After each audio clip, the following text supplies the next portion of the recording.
Pride Month, thank you to all DCPS educators and staff who support all students, including our LGBTQ students.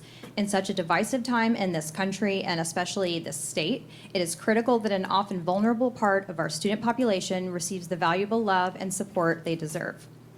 I was disheartened by recent comments made by the Florida Commissioner of Education, Mr. Diaz, about the overwhelming amount of potential school closures the state is facing. He flippantly insinuated that public schools need to innovate and provide attractive programming so that in open competition, parents have the best option to choose from. Implying that public schools are competing on an even playing field and saying public schools just need to be better is insulting and yet another attempt to gaslight the citizens of Florida. The state government is working overtime to funnel taxpayer dollars away from traditional public schools to charter schools and vouchers for the wealthy. The governor brags about the state surplus, while our public schools are underfunded and the average teacher salary in Florida is second to last in the country and Washington, D.C.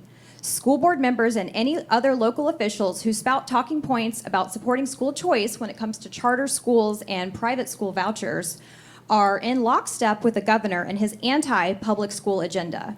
It is critical now, more than ever, that we support and vote for candidates who are pro-public ed. And I also wanted to thank Dr. Krisnar for your dedication and service to Duval County Public Schools. You will be missed. Thank you so much. Shannon Shanklin, you are up next, and you will be followed by LaShonda Holloway. My name is Shannon Shanklin, Public School Defenders. I'm a parent of two kids that have grown up in the traditional public schools. All three were schools that were recognized here tonight: Axon, Mayport, and Sandalwood. I want to thank all of the incredible educators that have helped shape them into empathetic and productive members of this community. Some of those educators are in this room and have influenced them both at their school and the district level. During this time of disrespect and disdain for public education, I just want you to know that some of us honor you and hold you in the highest regard.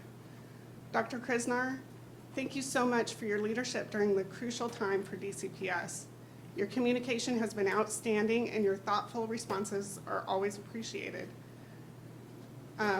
We are concerned about the recent revelations about the new superintendent, but we hope to be able to work with him and will to fiercely protect our traditional public schools and our socioeconomically and racially diverse student body to ensure the equitable and accessible public school system, one where our children have access to books and voices that reflect what they see in the mirror.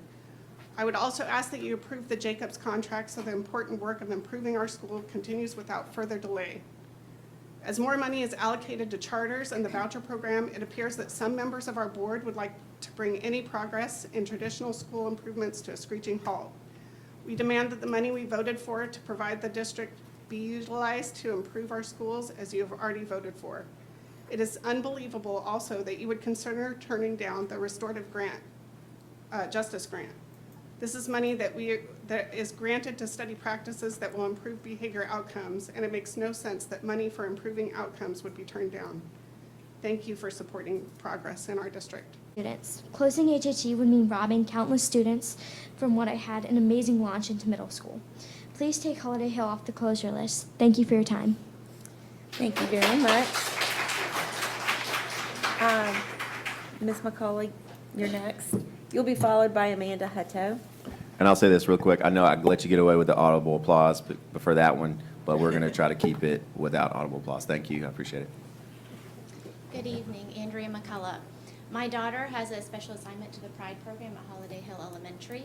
Because of her disability, she cannot access an education in the traditional classroom at our neighborhood school at this time. She has had many traumatic experiences and trying to participate in the general education setting and has finally found in the Pride program at Holiday Hill Elementary a community that understands her and is equipped to meet her needs socially, emotionally, and academically. The Pride program at Holiday Hill Elementary serves some of our most vulnerable students who need the consistency of specialized care to access their education. In many cases, it takes parents and educators years to complete the process of getting a struggling child into the Pride program, and a disruption could be so upsetting to a child that it takes years to get back to the stability needed to foster an environment for meaningful educational growth to take place. Holiday Hill Elementary and the Pride program are a necessity to our community's most vulnerable students, access to education, and we cannot afford to move them or lose them. Thank you. When what is actually killing our district's budget are policies and laws from Tallahassee. I have people I work with who make a lot of money who tell me that, don't you know private school is free now in Florida? And tell me that I should just put my kid in private school because I can get a voucher. I can put my kid in homeschool and I can get my TV or my Universal Studios Park tickets paid for with a homeschool voucher. So I would ask that as we are looking ahead to our representative for the Florida School Board Association Board of Directors, Rep, that we be looking for a strong advocate who will be asking for common sense fiscal programs like income caps on these tax grabs, like putting common sense regulations on these vouchers, because we should not all be having to fight against each other about the feeder patterns of our schools and which amazing public schools we're talking about closing. And we should be taking the blame to the people who are sucking away our money on the half-penny sales tax to charter schools, or taking it and putting it into the hands of Thank you people who very don't much. deserve those money. Rachel, Thank you. Greg, you may approach the podium, and you'll be followed by Melissa Blunt.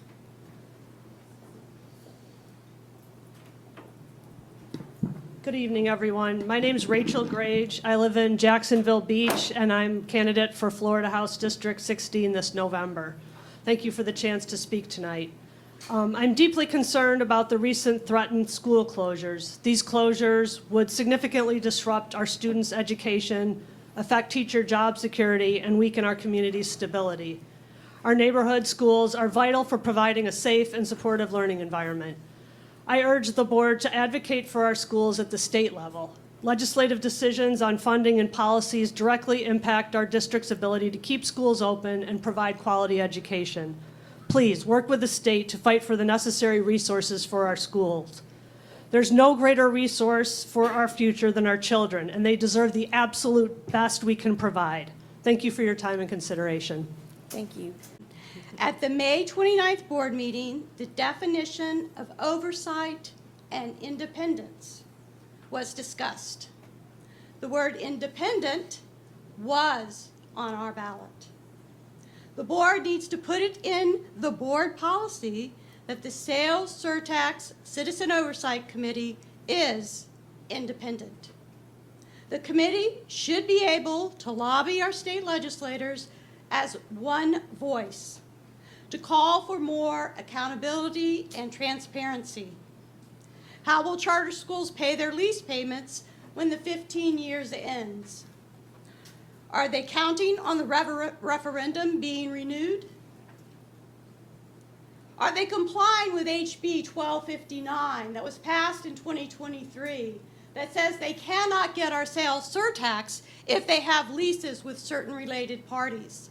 It says that they must have documentation that the leases are at fair market value.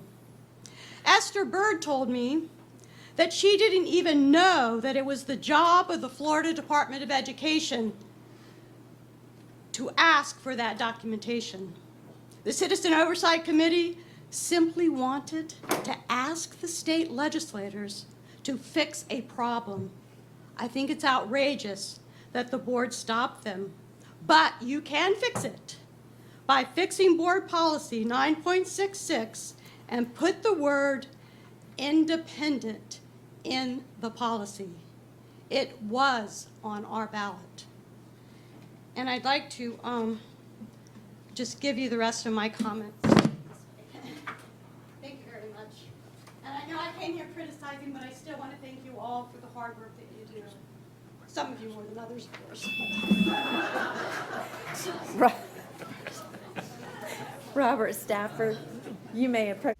This is how our ballot would have looked if the City Council had allowed us to vote in 2019. You will notice that charter schools are not mentioned in this one. And this is how our ballot read in 2020, when we were finally allowed to vote on the referendum. You'll note that the state legislators forced us to put charter schools into the referendum. In the discussion about the restorative justice grant, Dr. Krishner says this does not eliminate consequences, i.e. punishments. Schneider says 187 teachers have already trained on this. Dr. Krister named the State Board of Education member she talked to. Schneider says the grant is for this particular program. Joyce thinks parents need parenting lessons and asks, could the money be used for that? Schneider says that is actually part of the program. He also said the teachers who have volunteered for this have given overwhelming positive support. Thank you, Board. Dr. Jennifer Coward, thank you for allowing me to speak tonight. I have a few things I wanted to ask for related to the agenda. First, would like to ask for a yes vote on item 44. This is the approval of the contract for restorative justice practice. I think we would love to see those dollars come into our district and help us to continue work to ease our students away from bullying and into productive conversations when people mess up and need to be brought back into line. Dr. Benier is part of a civil rights lawsuit from his former county, Lee County, when he was superintendent. There was a problem with the baseball team. There were some issues. There seemed to be animosity and resentment growing. I think restorative practice techniques could have been used there to de-escalate the situation. So I'm really happy we're getting this grant money and working on this, and I hope Dr. Benier learned from the mistakes he made in Lee County and will fully embrace these new techniques to get people to talk to one another so that resentment and revenge doesn't continue. The baseball players down in Lee County, they walked off the field because they were mad. I mean, why wasn't anybody talking to them before that? Where were the adults in the room? Dr. Krishner explains what the Jacobs Engineering contract covers. All projects stop if it's not renewed. The amount is a maximum. This will be the 4th renewal. The maximum has not been reached in the previous renewal periods. The staff is working on hiring project managers so the district will be billed even less by the vendor. The next clip is from the public comment period at the June 4th school board meeting. Echoing my support of Dr. Krisnar, I want to ask the board to renew the construction management agent contract for the next round of performance. I'm an engineer. I've worked in the aerospace industry for over 20 years, including managing complex technical management projects and bid and proposal efforts in the excess of $1 billion. I've assessed the publicly available information on these contracts, and I believe that terminating the engineering management contract now risks wasting the time and resources that have been invested to date, and may even expose the district to liability because of unsubstantiated claims disparaging the contractor outside of any formal performance evaluation. The most financially responsible course is to finish this year's contract and have the district evaluate if a rebid or internal hiring will save money over the long run. Also echoing what Dr. Krisnar recommended earlier. Thank you. Thank you very much. Like